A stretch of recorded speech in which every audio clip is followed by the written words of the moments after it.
Nous allons partir au Royaume-Uni pour notre rubrique Sans frontières Royaume-Uni, où l'on peut désormais surfer sur des vagues aussi parfaites les unes que les autres, et ce, sans avoir besoin d'aller jusqu'à l'océan. On est d'accord, Arnaud, que c'est pas du tout une blague. Bonjour.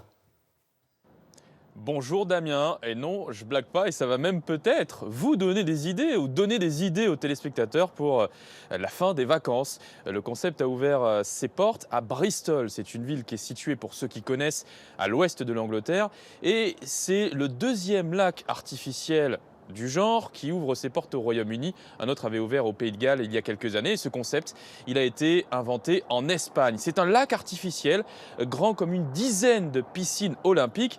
Et les vagues, finalement, vous allez voir, n'ont pas grand-chose à envier aux meilleurs spots, que ce soit à Biarritz ou à Bali en Indonésie. Et cela fait évidemment des émules, et des petits surfeurs naissent par-ci par-là. D'ailleurs, ce n'est pas forcément une mauvaise chose, parce que vous savez, au JO l'an prochain de Tokyo en 2020, eh bien, pour la première fois, le surf sera une discipline olympique. Regardez ce reportage réalisé par Chloé Duval. Un spot de surf au cœur de la campagne britannique, près de Bristol, avec des vagues qui n'ont rien à envier à celles de l'océan, du moins à première vue, car ces vagues ne sont pas vraiment naturelles, mais générées par ce lac artificiel de 180 mètres de long. Regardez ça, l'eau est tellement transparente qu'on se croirait aux Maldives. C'est un terrain de jeu parfait, avec des vagues magnifiques. Générées par des turbines, ces vagues surviennent toutes les 10 secondes en moyenne et peuvent aller jusqu'à 2 mètres. Mais pour y goûter, il faut payer 60 € pour 1 heure de surf.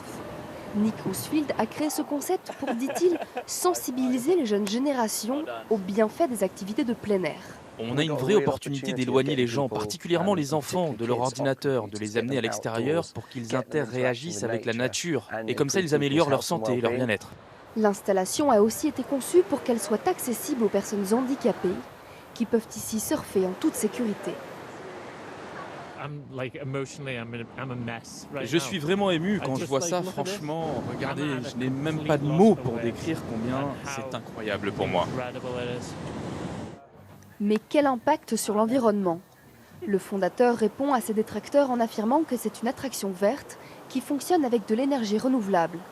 16 000 arbres seront par ailleurs plantés dans les prochains mois. Alors, même si ce projet est décrié par certains, on est d'accord, Arnaud, que le Royaume-Uni est plutôt en avance en matière d'énergie renouvelable. Oui, Damien, vous l'avez vu, car si ce projet, vu de chez vous, peut paraître un petit peu saugrenu, pas très écologique, il y a quand même un effort qui est fait de la part de son concepteur pour utiliser des énergies renouvelables.